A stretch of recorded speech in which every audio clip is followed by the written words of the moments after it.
Welcome to Chatter. I'm David Priest, publisher of Lawfare. This week, Norwegian political scientist Målfrid Braut-Hegghammer debunking nuclear proliferation myths. These are long projects. They take a really long time. In some ways, they seem to take longer and longer. And so other priorities come in the way, and that can have really big consequences. The 2022 invasion of Ukraine really created a fear of nuclear war in Norwegian society that we haven't seen really since the 1980s. Nuclear weapons are likely to be more important for Russia in years to come, given the performance of its conventional forces. So I think the concern about nuclear weapons has certainly been reawakened.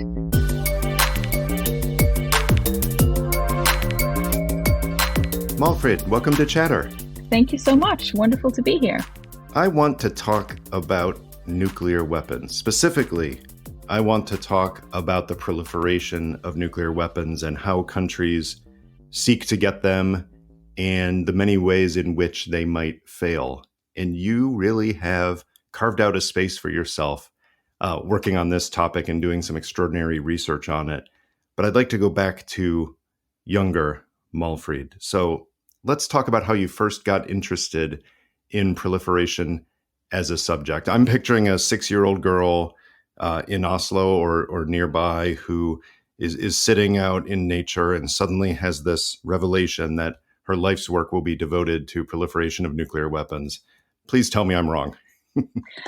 You're half wrong and half right. I was probably sitting in nature somewhere because I grew up in a farm in Western Norway. But my dreams were much more in the direction of becoming a vet.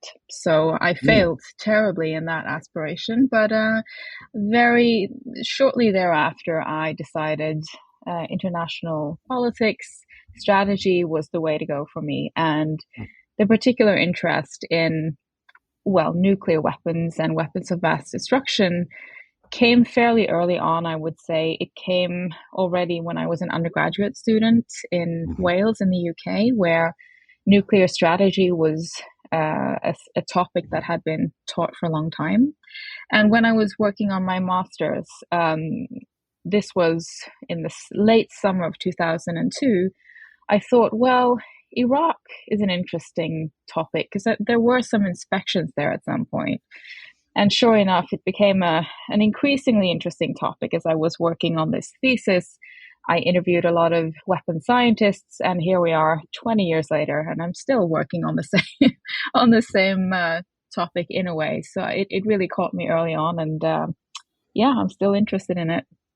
Do you remember what sparked your initial interest in international relations in general? Something in the news or just looking at a globe and wanting to learn more about it? I think that the boring answer is that I was always really interested in history, and I did read a lot of history even as a young child. The more exciting answer perhaps is that one of my first memories of international relations was the 91 Gulf War. And I remember being very concerned about this deadline that Saddam Hussein had been given and that there would be this terrible war. So it did strike me early on that this was something I was interested in and cared about. But of course, I had no idea just how interested I would become at that point. We're similar in that way. I remember I was at my university when the war broke out. And my interest in history up to that point had been largely Middle Eastern history. For some reason, as a teenager, I got very interested in the history of the Arabian Peninsula and the regions around it. So I was very familiar with Kuwait and Iraq and Saudi Arabia. And I remember at my university, the war breaks out and suddenly my roommate and my other friends are gathered around as I'm trying to tell them about Kuwait and Iraq and the Ottoman Empire and why this is an issue and all those things. And I was very popular for about 3 minutes, and then their boredom and common sense kicked in, and we all went off to do regular college things. You've studied in various places to expand your knowledge on this and your network on this. So talk through kind of how you went through university and got your doctorate and what you've been doing since then. Sure. So I started studying in Wales in a university town called Aberystwyth, which was well known for its international relations department. And what I did not know when I applied, but discovered when I arrived, was that this was a place where the study of nuclear strategy had really been a stronghold for a very, very long time. And we are now circa 1999 when nuclear weapons were really not a very hot topic anymore. So it was slightly unusual to have such an emphasis on this in the department. But I took every class I could actually on nuclear weapons, and that was instrumental in my decision to change from international history to international relations. I was somehow just intuitively interested in technology and states and politics. I thought this is an interesting area to probe further, and I think that there is something about that combination that really continues to intrigue me. So going through my university studies there, I then proceeded to the London School of Economics, and we're now early 2002, or the summer rather of 2002, when the lead up to the Iraq war, the invasion was so present everywhere in the UK and in London in particular. And having started to interview some of the weapons scientists that were on the ground in Iraq throughout the 1990s to see if Iraq had actually destroyed its weapons of mass destruction as required by UN resolutions, I just became more and more interested because it seemed like such a rich problem, or set of problems where you had to try and get a sense of some of the science even as a non-scientist. And once you got your basic bearings there, what was more challenging was really to understand what was going on with the people and the institutions in Iraq. There were so many ideas that some of the scientists that were inspectors took with them to Iraq that didn't quite pan out or didn't quite work in their analysis, I thought. And similarly, there were some books about Iraqi governance, prior to the 2003 war that really portrayed Iraq as a kind of authoritarian system where Saddam Hussein had complete oversight and control. So, Right, right. and this really struck me as something I did not see when I started to interview, well, first of all, the inspectors, and then after the war, some of the Iraqis. So, yeah, so that's a long answer to try and outline sort of my way into this topic, but I just became interested in it right from the get go. I would say when I arrived in London, and this invasion seemed increasingly likely. And it did lead you to write a remarkable book several years ago, encapsulating some of your research and thinking on this: Unclear Physics: Why Iraq and Libya Failed to Build Nuclear Weapons. And in that book and elsewhere, you have argued that much of what we know about nuclear proliferation, or much of what we think we know about nuclear proliferation, and specifically why countries fail at it, is wrong. And I want to talk through some of that because I think some of those misconceptions are still very prominent in the media and even in some sections of academia worldwide, especially as it regards these what you call personalist regimes in political science literature. The regimes very much focused on the strong man, and it usually is a strong man, um, taking over the state apparatus, being if not authoritarian, semi-authoritarian. So let's do the Iraq case first, and then we'll compare and contrast a bit with Libya. Uh, as we get into the history, though, how did you do your research? Because many people have tried to look at issues somehow related to Iraq and proliferation, whether it was around the first Gulf War or whether it was around the invasion and the whole, WMD controversy there. But you were still able to find information no one else had. How did you do that?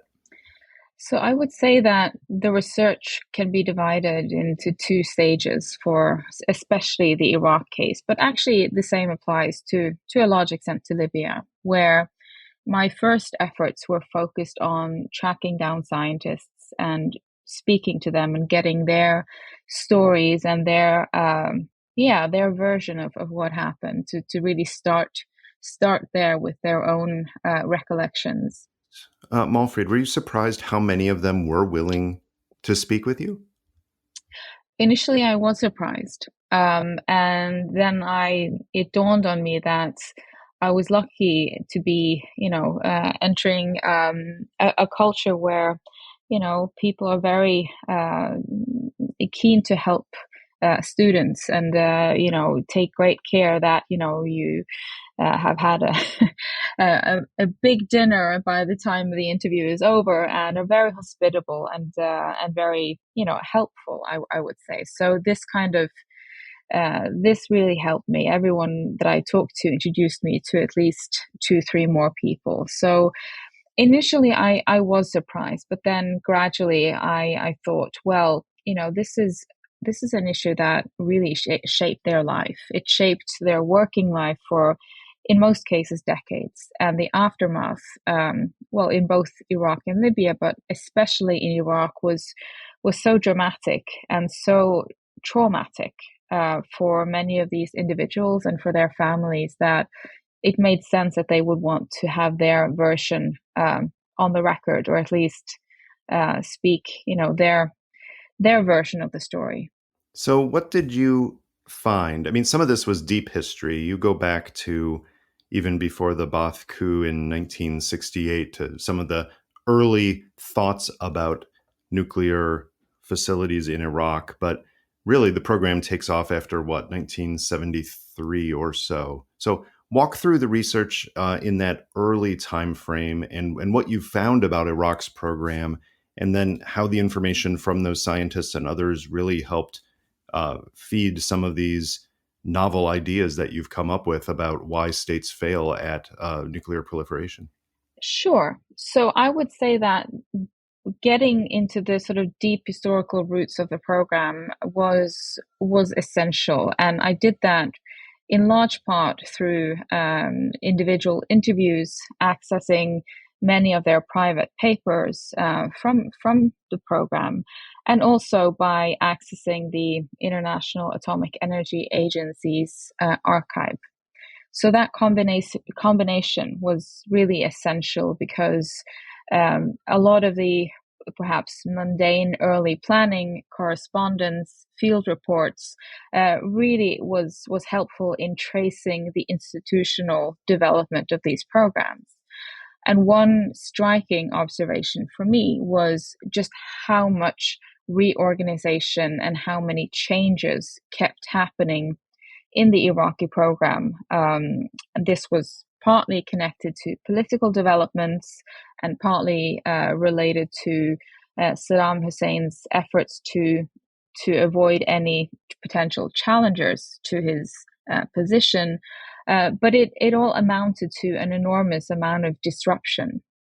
So it made it more difficult to sustain a program of this size and this complexity that a nuclear program tends to become. And so for me, that was an early observation that really um, told me something important about why it was difficult to obtain certain results in this program. So, what happened once Saddam, I would say, started to consolidate his rule? It wasn't yet 1979 where it was, if not absolute, close to it. But in the early 70s, as he was starting to consolidate his rule, at one point he sits down and instructs scientists to launch a program and explore a fuel cycle. What what happened? Why do you think it happened at that time? And what did the scientists do with that guidance? I think it happened at that time because there was suddenly a lot of money coming in to the coffers from the oil market in the early 1970s. So that's a big part of the explanation where it became possible to explore really expensive technologies. So the money is an important aspect. Another aspect is that this was a time when states were beginning to talk more seriously about imposing restrictions on exports of this kind of technology. So the Iraqis were also concerned that it would make sense to buy as much as possible before the controls in the international system made it difficult to acquire what they wanted to of the more sensitive technologies. It's a really interesting question. What did Saddam's scientists do with his, encouragement to pursue the nuclear fuel cycle without really a clear mandate? And I guess a short answer is that they interpreted that in rather different ways. Some of the scientists thought, well, let's just, explore the nuclear fuel cycle, do basic science, do the kind of science that they were already interested in and were well acquainted with from their international careers. Others, and perhaps especially those that were, card-carrying members of the Ba'ath Party, took this as an opportunity to pitch a nuclear weapons program. And so you had at least two competing groups that were pitching ideas upward in the system. And according to my interpretation, Saddam did not really make it clear to either of them what his true intentions were.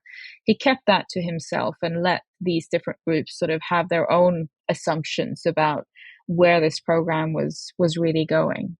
This gets to a fascinating point here because I'll say that even my notions of an authoritarian state in something as special as a nuclear program, that I envision something that's probably more informed, despite my own political science background, it's probably more informed by James Bond movies and visions of villains in evil layers than it is by reality. That if Saddam Hussein expresses an interest in a nuclear program and the scientists are feeding ideas up the chain, that this is what he spends his time, sitting, stroking his chin, thinking about. And he has all of these apparatchiks and bureaucrats, keeping a close eye on the program and giving him hourly or at least daily reports. And what you found is it was nothing like that, that Saddam was much more concerned about coup-proofing his own country and taking out rivals. He was concerned about Iran and Israel and relations with the US, and the Revolutionary Command Council itself, not just Saddam, lacked the mechanisms to review the progress of the program, that it was just kind of out there operating. And that's a huge shift in expectations from what most people bring to the table when it comes to what you think an authoritarian personality would be like when operating a nuclear program within his country. How do you account for that difference? What's the real issue? Why the public perceives it one way and the reality, at least in the Iraqi case that you found, is so dramatically different? I suspect that it partly has to do with what Bob Jervis and others have observed, that we tend to maybe assume that adversaries are more organized and more strategic than they perhaps are. And I do think that there was, a really clear shift around the time of the 91 Gulf War in terms of how Saddam was portrayed. And he very much became, a villain.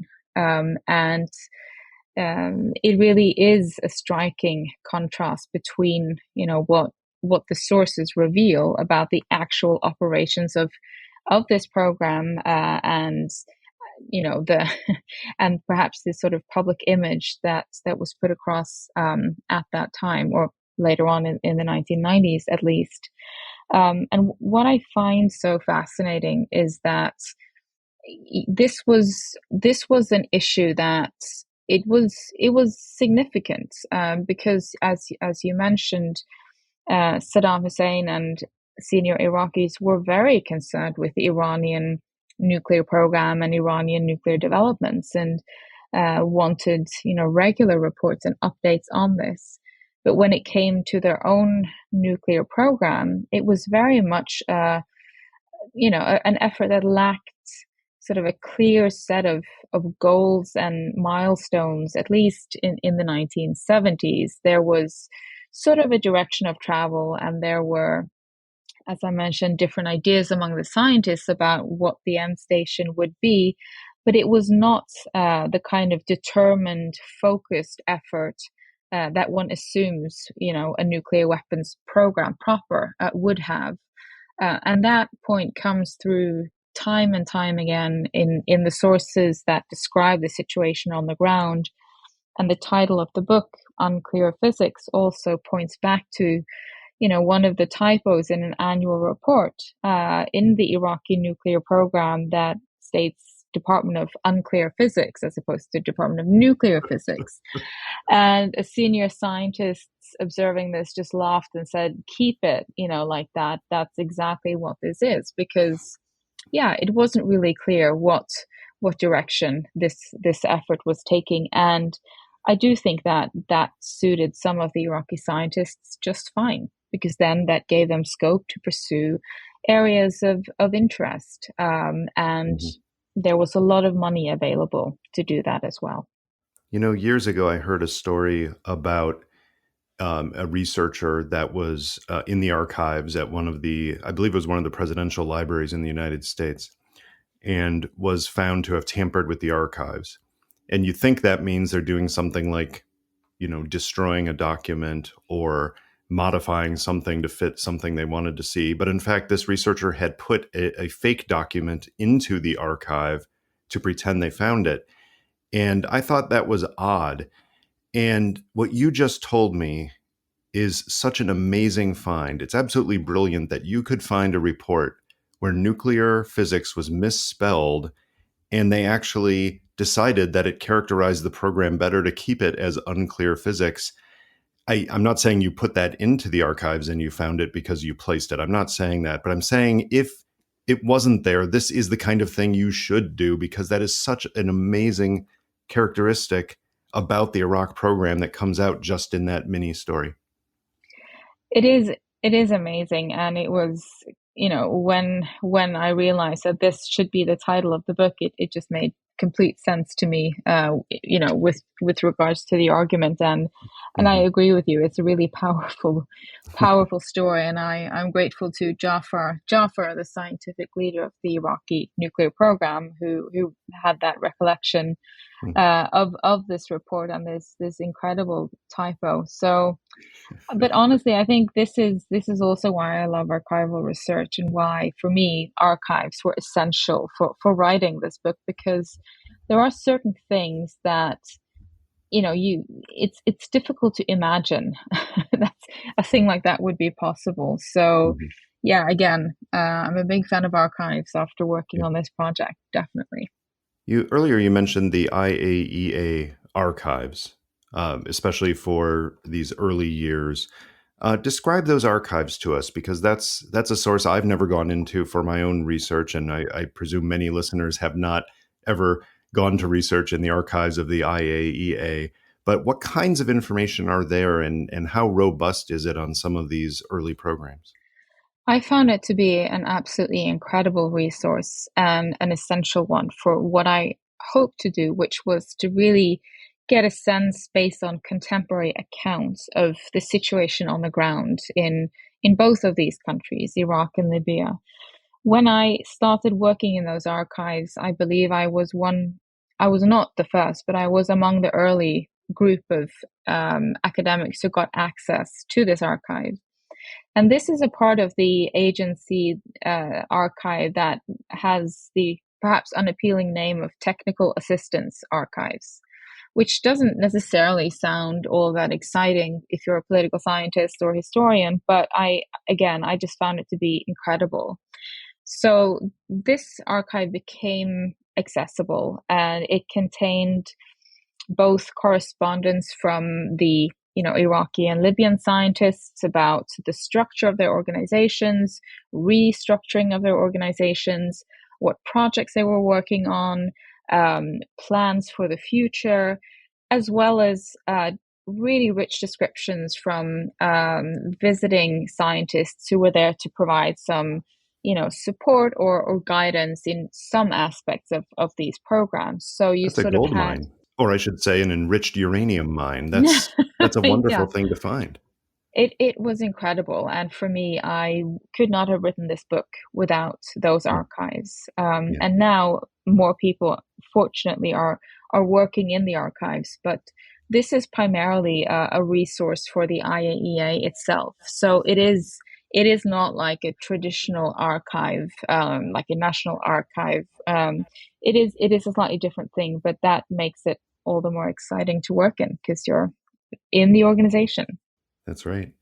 Back to Iraq for a minute. We talked about the 1970s and the beginning, if you will, of a more robust program, and you took it forward to the Gulf War, 1990-91. But something happened in the middle there that was kind of important, and that's when Israel bombed the facility at Osirak in, I think, June 1981, sometime in early Mhm. 1981.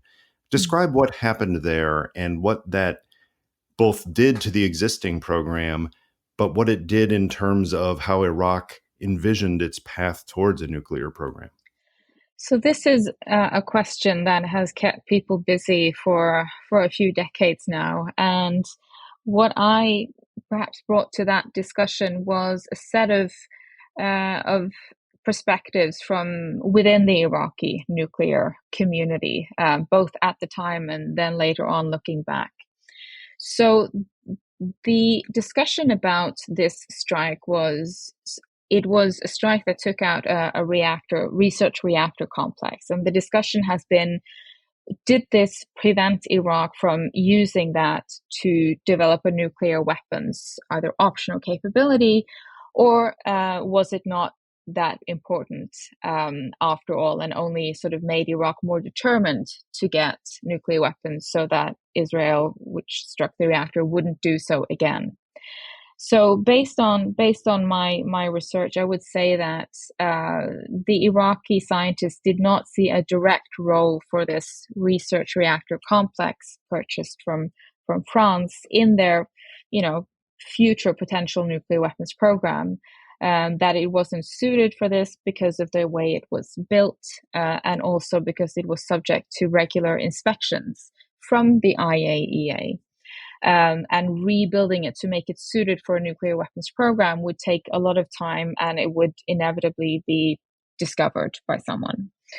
But the reactor was struck, and the result of this was that Saddam Hussein did indeed become more determined to acquire nuclear weapons sooner rather than later. Took his leading scientist, one of them, out of prison. This is now Jafar, and said, whatever you need to make us successful in this effort, you have it. And this triggered a program that proverbially sort of went underground, in the sense that they took great care to design it in a way such that it would not be easily discovered and attacked again by, for example, Israel. They were deeply concerned about this prospect. So they pursued different kinds of technologies that would be mobile, so that they weren't so vulnerable with key nodes and key sites. And Saddam did not, have a lot of advice for his nuclear scientists, but he did have one specific piece of advice, which was, do this in a way where you build on indigenous capabilities rather than buying equipment from other countries, which is what they had done during the 1970s.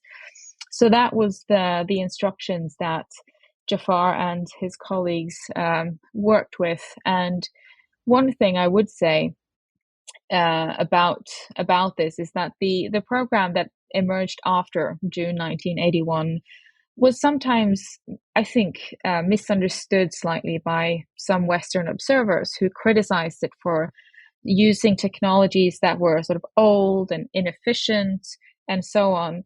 But what I found in the sources was that the Iraqis were not worried about efficiency, and they weren't, really interested in having the cutting edge technology. They just wanted technologies that they could figure out and work with without being detected. That is such an important insight there because the the projection that especially Western observers will do is this is a backward program, or this is because of those inefficiencies, this just shows how incompetent they are. And in fact, you revealed plenty of cases of incompetence in various ways in these programs you looked at.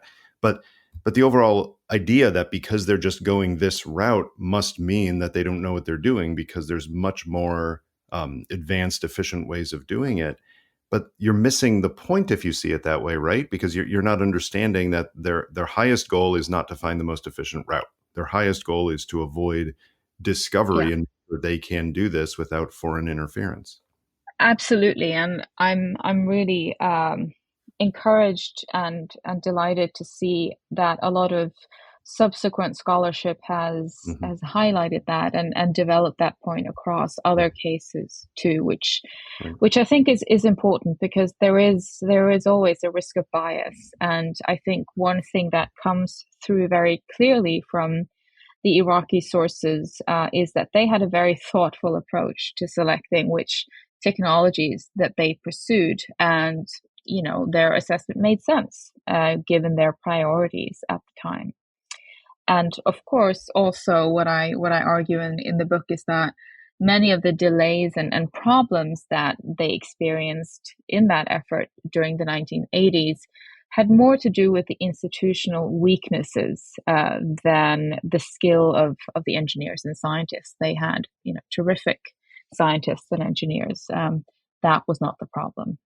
After the Gulf War, the world learned how much progress Iraq had made during that decade. And I remember, I think it was an IAEA report. It was some report that had a lot of credibility in the late 1990s, 1997, 1998, that came out that revealed Iraq was very, very close.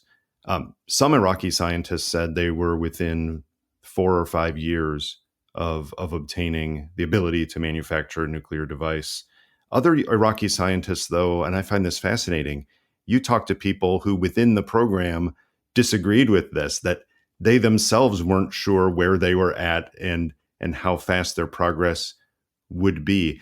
Is that because of this dynamic you've described of the program not being well managed, not being well led, that it could lead to very different interpretations of where they were at?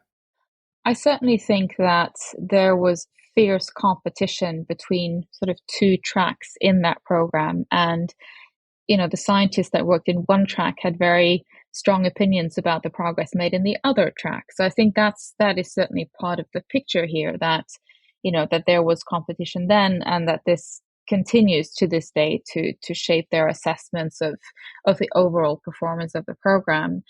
I would say that to me, it is very striking to see the increasing advance that was made overall in the Iraqi nuclear program by the late 1980s. I mean, they were really serious about this and starting to think about perhaps testing and so on. It was a very serious program, and the problems that they had were, they were in the process of resolving many of those. That said, it is difficult, I think, to put an exact timeline. I think we're talking a number of years, perhaps less than a decade.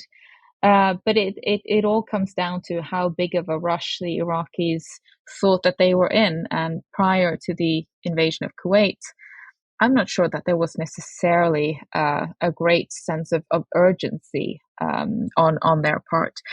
For the IAEA to say that the Iraqis were close to a breakthrough by 1991 really is a big deal, and it was a big deal because, as I mentioned earlier, the Iraqi nuclear facilities were under regular inspections, and when the IAEA discovers in 91 that there had been a sprawling nuclear weapons program in various other facilities, but also concealed within some of their declared facilities, this was not great for the standing of the IAEA, and that led to the creation of what is now known as the Additional Protocol. But again, back in the early 90s, it was a very serious issue that the IAEA indeed took very seriously.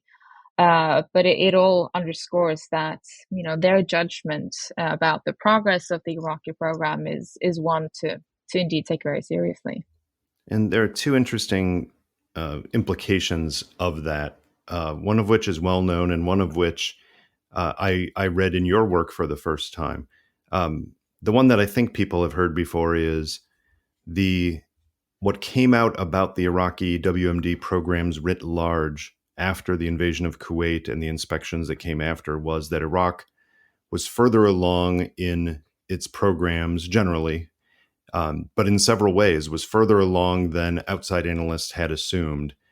And that in turn fed into assumptions about Iraq WMD going into the 2002-2003 framework, that set expectations for what Iraq was able to do covertly and whether they were telling the truth publicly. But the other one was about the Kuwait invasion itself. The fact that you just mentioned that Iraq invaded Kuwait at a time when there was significant progress being made in these programs. And maybe it wasn't 2 or 3 years, but it probably wasn't 2 or 3 decades that we would have breakthrough. The very fact that Saddam would invade Kuwait at such a sensitive time actually tells us something about how important he felt the nuclear program was, doesn't it? I certainly think so. It was something that several senior Iraqi scientists mentioned that baffled them, that they believed if Saddam had not invaded Kuwait, he would have ended up with nuclear weapons at some stage. And they were really surprised, that he made this decision at that point in time. And also, there were meetings after the invasion of Kuwait where Saddam's son-in-law Hussein Kamel was trying to reassure Saddam Hussein that this crash program that they had launched after the invasion to quickly produce a nuclear device of some kind, that they were, doing really well and were, close to success, which was a large exaggeration. That Saddam Hussein apparently wasn't paying much attention, that he was looking out the window and seemed preoccupied with other matters. So I think you're spot Hmm. on, and I do think that it tells us something important about nuclear weapons programs, that Mhm. these are long projects. They take a really long time. In some ways, they seem to take longer and longer for countries, and so other priorities come in the way, and that can have really big consequences, as in this particular case. Yeah. Let's compare and contrast with Libya. A fascinating pairing for this because there are so many similarities that one would not have seen unless they talked to the scientists and dug into the archives, all the things you've done. And yet the few different variables really do highlight some interesting things about both what we think we know about Saddam Hussein and Muammar Gaddafi, and also about nuclear weapons programs in these personalist states. So to set the stage a bit, we won't go into the deep history, but in 1969, the self-proclaimed Revolutionary Command Council comes in with Gaddafi in the lead. And suddenly there's a new government, but it's a very poor country. They don't have a lot of infrastructure. And yet you found that when Libya later declared that they had started nuclear program in 1973, they weren't quite telling the full truth because you found things going on within months of Gaddafi coming into power, I think in 1970. Talk about the roots of the Libyan program and how that developed during the 1970s. So, very early on after the coup, Gaddafi and his, fellow travelers were interested in nuclear weapons, and they reached out to China and they reached out to Nasser in Egypt, trying to figure out if there was any kind of shortcut to, essentially buying the bomb. Um, they were um, they were not encouraged by the answers that they got. And it became clear fairly early on that it would be necessary to develop their own communities of science and engineering.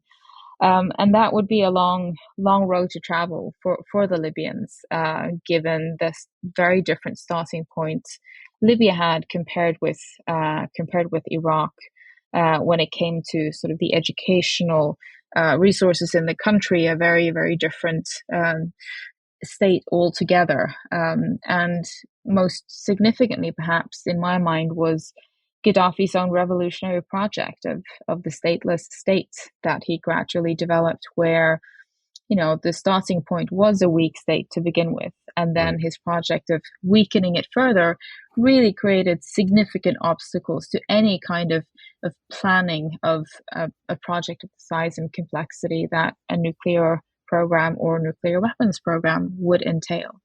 That's so counterintuitive for people who only saw Gaddafi as the caricature that he, in some ways, reinforced with his own behavior in the 1980s, but Gaddafi as being the dictator, the person in charge. And you can imagine, again, that image of him sitting down and directing the scientists what to do and watching them like a hawk. But instead, the entire philosophy, especially in the 70s, was we're breaking down these institutions which are already weak, and therefore we will have almost no planning, almost no insight, and almost no control, even on a program as sensitive as a nuclear one. It's a fascinating thing to think about.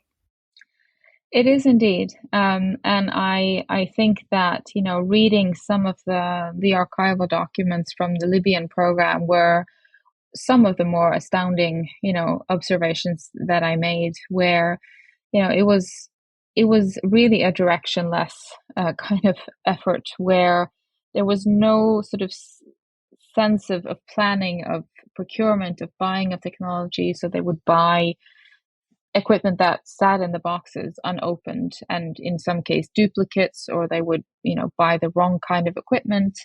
And many of the scientists did not show up to work especially often, because either they found the commute to be a bit long, or they had to essentially subsidize their own salary by teaching at universities.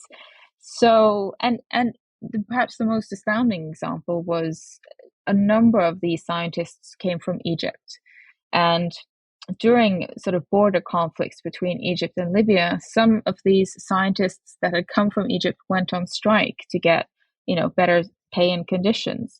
So it tells you something about the state of affairs when this kind of stuff is going on. It's very far from this sort of Yeah. caricature that indeed Gaddafi tried to Yeah. portray himself, I think. Of course, things changed dramatically in Libya in the 1970s because of the earlier discovery of oil, but then, of course, the huge increase in prices. And what we then saw was something which, again, some similarities to Iraq, but it played out in a different way, which is people understood that Libya was trying a bunch of different things. I mean, everything from this huge man made river project to crash programs to um, industrialize parts of the country. So much of it not working, right? Just the inability to get anything actually done because there wasn't the planning. But on the nuclear side, it looked like they were buying a wide range of facilities in this period. They were trying to get services from abroad. It looked like they were trying to launch a crash program, but in fact, it just looked like they had a lot of money and they were throwing it around in every way they could to try to go every path towards buying a nuclear facility and try to get reactors from this country or that country. It wasn't nearly as organized as it might have looked from the outside in terms of a crash program with a logic to it. It was they were flush with cash, and this was something that they decided they could just invest in.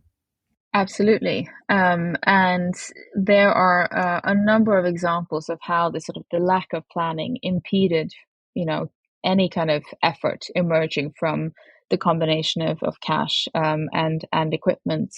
And another side to this is that, there were some very smart people in charge of this program at this point in time, but they were not really able to build, a cadre of scientists and engineers to do the work essentially. They found it difficult to convince people to join these programs. Smart people, engineers, typically wanted to work in the oil industry instead. So they were continuously struggling with this shortage of manpower, and also this inability to really sort of launch a complex program and get it off the ground essentially. Yeah. So eventually, as you go through the 1980s and you get to 1989, 1990, effort after effort to be buying things, right, from the Soviet Union, I think, and then turning to the French and the Belgians and who knows who else, it just wasn't working. Um, what was the turn in the Libyan program when they decided they couldn't get this? Obviously, they didn't have the indigenous capability. They didn't even have physics classes in Libya a couple of decades earlier. They didn't have the personnel. They didn't have the expertise. They didn't have the infrastructure. You try to bring in outside help. You try to bring in countries giving you facilities or materials or buying them from countries. But what's the other path, and where did they go in the 1990s? So in the early 1990s, along came A.Q. Khan, who actually offered both to Iraq and to Libya another route, which was to buy, the full package, weapons, designs, centrifuges, and the Libyans became his best customer, essentially, and spent quite a lot of money asking for a ready-made package of centrifuges. They were soon to be disappointed, however, because what they realized was that these were very much secondhand items that were, leftovers from the Pakistani program, essentially, Mm-hmm. and that they were not sold as a package. They were not assembled. They did not receive the help that they needed, to build the centrifuges, essentially. So the Libyans found that it wasn't really a shortcut after all, and soon became sort of very disaffected with their AQ Khan experience. But that was very much sort of the opportunity that came along that made the Libyans decide to sort of try again after a rather difficult period in the 1980s, where these other efforts that you mentioned didn't really go anywhere. So they had high hopes for the AQ Khan network, but didn't see much in terms of success. And this is the time frame, if I'm right, that senior leaders, a very small group of them, but senior leaders did start taking more of an interest in the nuclear program. And I know you heard some of this directly from Saif Al-Islam Gaddafi, one of Muammar Gaddafi's sons. Tell me a little bit about interviewing him and the insights you got from someone who is both so close to Gaddafi, but someone who, while certainly not a nuclear scientist in any way, somebody who was almost like the fixer, right? Someone who was coming in with the authority that came from his connections to try to spur this program forward. So I found all of the interviews I did in Libya to be really fascinating, and each and every one gave me sort of new insights into the Libyan system, essentially, and how how it worked, and more importantly, how it didn't work in ways that I hadn't quite imagined from the get-go. With regards to Saif al-Islam, that was a really interesting, well, it was a couple of interviews. Actually rather close to his white tiger. So that was an added sort of bit of excitement, I Wow. suppose. But I spoke to him, and I spoke to some of the senior Libyan officials who were sort of very much involved in the talks that led to the decision to give up on the bomb, essentially. And my impression was that Saif was very important in having access, to the great leader, to Muammar Gaddafi, and as someone who had his ear and could sort of lean in on that decision to encourage Muammar Gaddafi to decide to give up the bomb there were certainly, according to Saif, this was a long-standing dream for some of the other Libyan officials within the military circles to get nuclear weapons. So it was I think important from the internal point of view to have him take such a strong position on this, and for him to try and ultimately succeed in persuading Muammar Gaddafi to give up on the bomb. There is also, I think, the risk that Saif's role could be perhaps somewhat exaggerated. I think he was very much jostling for power, as he apparently is even to this day. But he certainly was back in 2005, 2006. So it was important for me to qualify some of those claims and check them against other participants in those talks, which included, of course, some of the most senior and trusted Libyan officials who engaged in these trilateral talks with the US and the United Kingdom that initially focused on the Lockerbie trial and then culminated with the WMD abandoning decision. Talk about that decision a bit, because I think there still is some public misunderstanding of that just based on the timing, right? It was announced that Libya was giving up all of its programs, late 2003. And of course, by then there'd been the invasion of Iraq, 9/11 had happened. And it's hard for people not to see some causation in the correlation of the timing. But of course, Libya had decided to give up its program and use it as a bargaining chip, if you will, long before that. Walk us through that process and the actual timing of Libya's decision.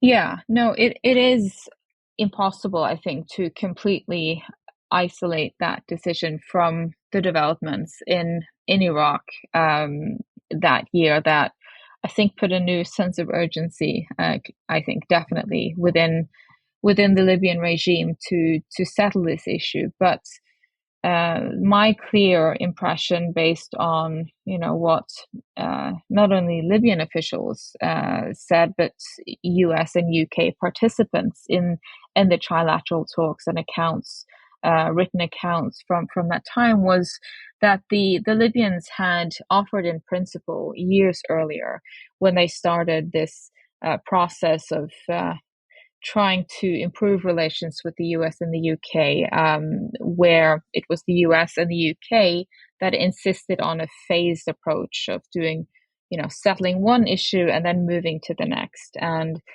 the Lockerbie trial was of course essential to resolve first. So that was clearly very important and took quite a long time. And once that trial, these things had been resolved, the WMD issue was next on the list.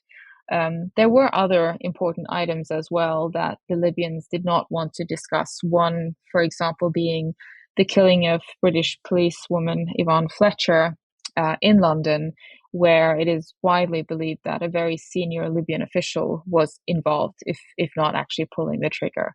So there were certain other issues that were left unresolved, but the WMD decision was in many ways the big one, and it became an important priority for all parties, I believe, because of the Iraq War and the need on the US and the UK side to have a big breakthrough in the WMD area. And Libya was sort of teed up in a way to be just that. So I would say, yes, the context is important, but in principle, the offer had been on the table for years before that. Wow. So after this, of course, the IAEA and countries like the United States go in and get all of the equipment and all of the records that they can find. And basically, the Libyan nuclear program is done. And what you find, digging back into the research, is that, yes, the Libyan program had been revived. There had been enormous investments made. They had a lot of equipment, but it's still, to put it politely, it was still underperforming as a nuclear program. Why is that? And this is a good point to compare it to the Iraq case. Why was it underperforming so much, given that it had some advantages in some important ways? Yeah, I think here is when you really see the consequences of this stateless state experiment that Gaddafi had started, where planning, coordination, and monitoring progress became very, very difficult. There were some really smart scientists leading the Libyan nuclear program, so I think it would be a mistake to underestimate their abilities, because they knew what they were doing. But as a person who was on the ground and interacted with them said, there was just no bench in Libya. They didn't have enough people who were, willing and able to pull off a program of this size. And it turned out that this AQ-Con assistance in some ways was creating new problems rather than creating the shortcut that they perhaps had hoped for. So it is a very different setting from the Iraqi program, where there was competing tracks and increasing progress during the 1980s. The Libyan project suffered from the same kinds of problems that they had suffered from all along, which had to do with the dysfunction of the Libyan state and Libyan institutions, that there was no way to buy a fix out of those problems. So I'm thinking here about the implications of this, and there's a few. Some of them kind of about our views of these personalist regimes, and some of them about nuclear proliferation in the years since you've done this research. Let's hit the first one first. It sure seems to me, having read your analysis of Iraq and Libya and hearing you explain it here, that we have this vision that these leaders, these authoritarian style leaders, basically always get what they want and they have few constraints on their abilities. And at least in this area, which is a pretty sensitive area, you would think this would be a strong case for that. And even in these cases, you poke some holes in that conception, right? Well, I'm trying, because I think it's one of the most important observations for me coming out of this project, is that leaders such as Saddam and Gaddafi, their path to consolidating power involved weakening state institutions.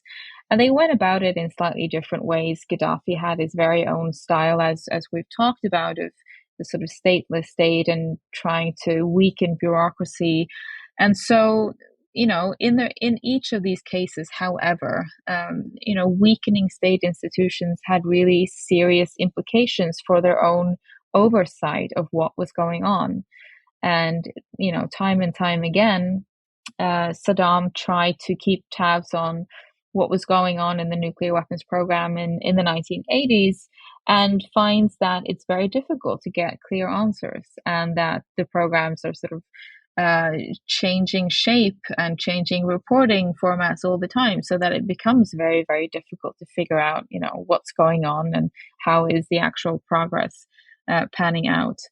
And there are these amazing exchanges where Saddam complains about getting too many reports and too much reading material, and he's overwhelmed with the amount of decisions he has to make. Right. And of course, that's sort of, one would imagine that's the life of a personalist ruler. But it is quite striking how, difficult it is, and how much he complains about implementation problems and his staff not really doing what he's telling them to, even, as you say, in the case of the nuclear weapons programs. And so it's just very, very different from what I expected to see sort of going into this research. And I do think that this is an important point, because I think my suspicion is that this goes on in other personalist regimes as well, and that it's not, it may be worse in the cases like Saddam and Gaddafi, but it goes on elsewhere too, and that that's important for understanding, the trajectory of these kinds of programs in authoritarian type systems. Let's talk about some of those other potential countries, because there are many, many countries without nuclear weapons, and yet many countries that have some of the capability and infrastructure that these countries were building. So at one extreme are the countries, and there are many, but I can think of Japan, Canada, Germany, countries that have the government infrastructure, have the ability to do planning of projects, have the technology, have the personnel that could presumably have a nuclear breakout almost any time they chose to, as a matter of policy. On the other side are the countries that are more like a Libya originally, which may have a desire, which presumably Germany right now does not, but may have a desire for a nuclear program, but they don't have any of those benefits. Most countries seem to be in the middle, and those variables break out differently. Like North Korea and Iran are very different than Libya and Iraq in important ways, as are Saudi Arabia and Turkey and others that have either speculated themselves about an interest in a nuclear capability should other things in their regional circumstances change, or others have speculated about them. So talk through that range of other potential proliferators and how you see what you've learned about proliferation from these case studies applying to other cases of proliferation today. So I think that, first of all, many of these countries have been paying attention to both Iraq and Libya and what transpired in both of those cases, and have reached their own conclusions about what not to do.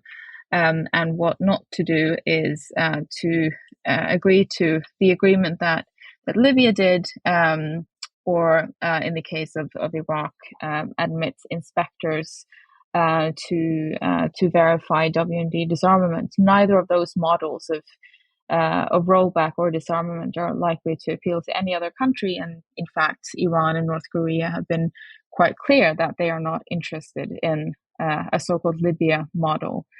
In terms of the capabilities and systems of governance in these other countries, I think we're looking at a very different landscape.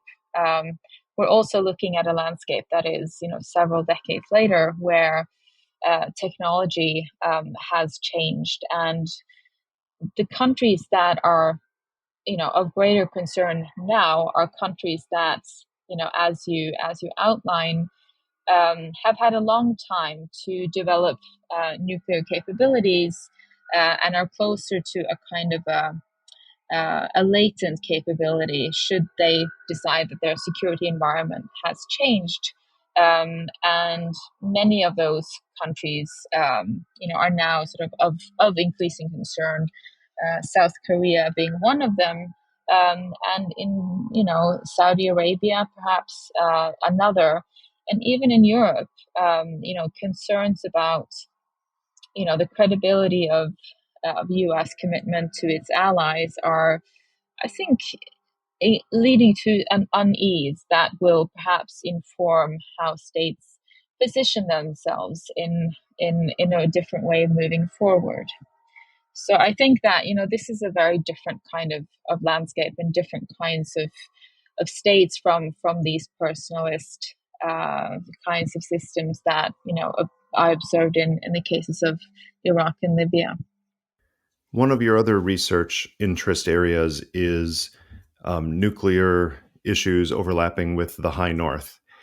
And the Russian invasion of Ukraine has changed so many of our expectations about cooperation, the Arctic Council being essentially useless at this point, to be very blunt, and the security concerns of Sweden and Finland prompting them to rapidly shift and apply to NATO, the enhancement of security cooperation of Norway with many other partners in the High North. Do you see any nuclear angle to this, presuming that Russia does not begin behaving like a civilized nation? What are those implications? So I think one implication that that there seems to be a broad consensus on in the Norwegian landscape is that nuclear weapons are likely to be more important for Russia in years to come, given the performance of its conventional forces. And Hmm. this will likely be felt in the high north in particular. So I think there is a sense of difficulties ahead where, this increasing reliance on nuclear weapons in this part of the world, combined with, the falling apart of these arrangements whereby Norway and Russia would, have at least some sense of cooperation to in terms of nuclear pollution and things of that nature. That at least was gave us some ways in which to communicate, even when things were difficult in the past. These are now falling apart as well. So more tension, less communication is indeed cause for concern, especially when you pair this with the anticipated NATO expansion, really sort of redrawing the the strategic map of Northern Europe, and adding to that the increasing interest of China in this region. I think the scene is really set for some significant problems and turbulence ahead. It certainly changes the strategic landscape a bit that it does appear China is poised to, frankly, take advantage of Russia's need and gain great access to the Northern Sea routes and to Russian port facilities, presumably even buying up Russian resources in the high north in a way that does look like China's role in the Arctic will be dramatically higher in 5 or 10 years than even a straight line projection before the Russian invasion of Ukraine would have suggested. And that, of course, does raise some potential nuclear issues depending on how conflicts could emerge in the region. Are you getting the sense that that concern is permeating beyond Norwegian political scientists and military planners and think tank analysts, but getting into the population, that the people are actually thinking about the danger of some kind of nuclear escalation in a future conflict? That's a great question. I would say that the invasion of the 2022 invasion of Ukraine really created a fear of nuclear war in Norwegian society that we haven't seen really since the 1980s. People were really, really scared in a way that we haven't seen this in a very long time. So I think that the concern about nuclear weapons has certainly been reawakened. I would also, assume that the shift in support for NATO in Sweden, and even more strikingly in Finland, suggests perhaps something similar, that that people have become, alert to these issues in a very different way. So does that mean that there is, a great emphasis on, deterrence and reassurance and risk reduction conversation around dinner tables throughout Norwegian society? Probably not. And here I really think that, academics, researchers, experts, and of course politicians have a really important task ahead of them, which is to really explain the issues, explain the risks, and talk about the toolkit, because a lot of this has been forgotten. After the end of the Cold War, this became a very specialized area of interest. And so I think it's really important to take the time to delve into these issues and really spell them out. Even at in areas of the bureaucracy where you would think that deterrence would be sort of the bread and butter of what people are doing. You find that actually people mean very different things nowadays when they talk about deterrence. This is now clear in a very different way than it has been for quite a long time. So I do think that there's a lot of work ahead of us in talking about these dangers and how to tackle them as a small country. Absolutely. Well, let's reach into our chatterbox and surprise you with some random question. Målfrid, please name one dead political or national security related leader from any era that we could really use right now? I know exactly. Huh? Johan Jørgen Holst, who was a Norwegian statesman, Minister of Defense, Minister of Foreign Affairs, who was also, who knew arms control and understood arms control Mm-hmm. better than most, who was a really central figure in handling some of the pre-INF debates within NATO, and was someone who really had a rich and deep understanding of the sort of the theory of deterrence, but also the political toolkit for how to work out solutions to really difficult problems. I would be very, very interested to get his take on where we go from here, as he was someone who, early on focused on deterrence and reassurance as, the framing conceptual pair for Norwegian security policy. We're still trying to figure out how to do both of those things in these changing situations and environments. I would love to get his take on that. As would I. A wonderful choice. Målfrid, thank you for spending so much time talking about your research interests, your archival and interview research, the implications of all of it, and current events. We've hit it all. I appreciate it. It was my pleasure. Thank you so much for having me.